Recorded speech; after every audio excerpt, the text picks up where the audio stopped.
Hey guys, so welcome back. So guys, as of now we have successfully installed configured our SCCM server. So we also installed a SCCM client on our Windows client computer. So now it's time to learn about console overview. So from here you need to start your day-to-day activities and you need to make sure where you need to go and perform some kind of task. So let's start. Log on to your SCCM server, click start, or you can pin your console in the taskbar or start menu. So run a configuration manager console.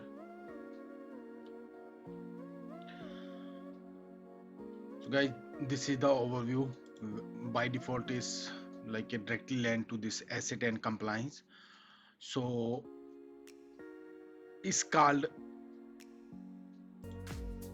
so this is called a workspace area, and it's called a navigation pane, and it's called a result area. Okay, so apart from that there is a ribbon.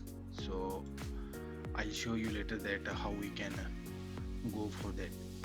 So the first thing in asset and compliance overview, when you click on overview, so you can see in the result pane we can see that navigation index. From here we can manage our users collection, user state migration, software metering, endpoint protection, devices and devices client, and much more. Okay, so whenever you click any of the object, for example users, so all the user displayed here. Okay, so when you click on device you can find all the devices here, and if you select any device, for example I'm selecting this Windows 7 device. Okay, so in the bottom side you can see that it's about like a Windows 10 PC summary, what is the computer name, and active directory, site policy, and management point, all the things. If you can check the detail, there are much more, malware, anti-malware, client setting, all the things you can manage from here. Okay, and the same thing when you click on user collection, you can see that there is a user collection, and I'll let you know that how you can create a multiple user collection and use those collection for software deployment and Windows update. So apart from that there is a device collection and much more. Okay, so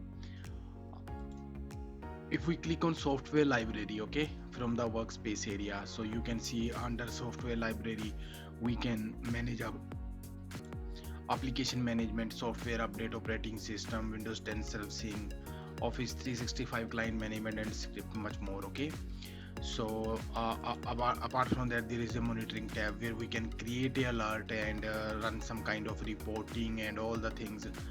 So we'll go with each one step by step. So under administration you can uh, whenever you click on any like a workspace area, you can note that navigation pane and result pane is automatically changed. Okay, so when you click on this administration, you can see that update and servicing, and this sites collection, cloud service, security. And if you click on security role, you can see all the permission and all the settings here, administrative users, and much more. Okay, and there is also community where you can see the latest product update. As of now my computer is not connected with the internet, so it's not retrieving information from the internet. Okay, so let's back to our asset and compliance management. So when we click on asset and compliance, so you can see that there is a overview. Okay, so if I'll click this down arrow, sorry,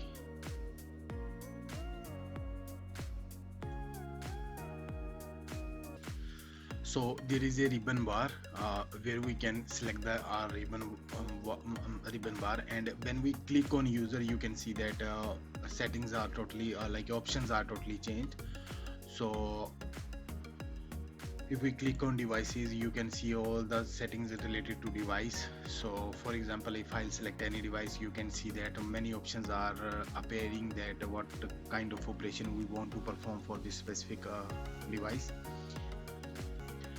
So for example, you want to perform some kind of administration steps on your client computer, so you can directly remote your device from SCCM configuration console. So you need to click on SCCM compliance and devices, then you need to select the device. When you click on device, you need to click on start, and from here you can use the resource explorer and remote control. So let's see, we'll try to access our remote, and the condition is that client should have a SCCM client. Okay,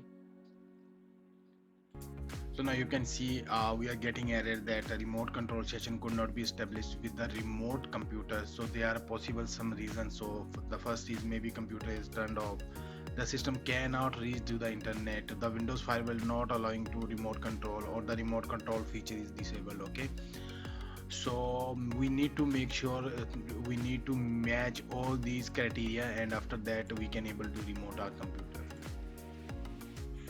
So guys, I give a multiple attempts and tried something on my client computer, but it's still not working. So I'll definitely make a separate video that how we can remote our computer from SCCM. So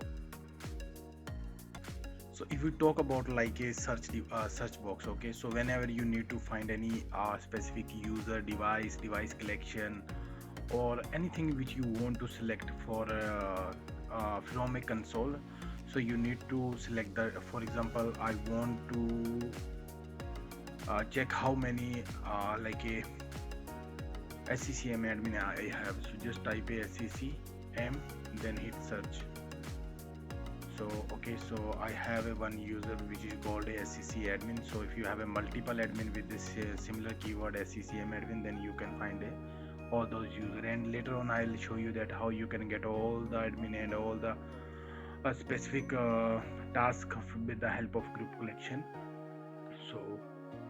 So I think this is like a not a that brief description, but I think it's a sufficient description for a day-to-day one jobs. So guys, I hope you like this video. Please subscribe our channel for more videos. Thanks, have a nice day. Bye bye.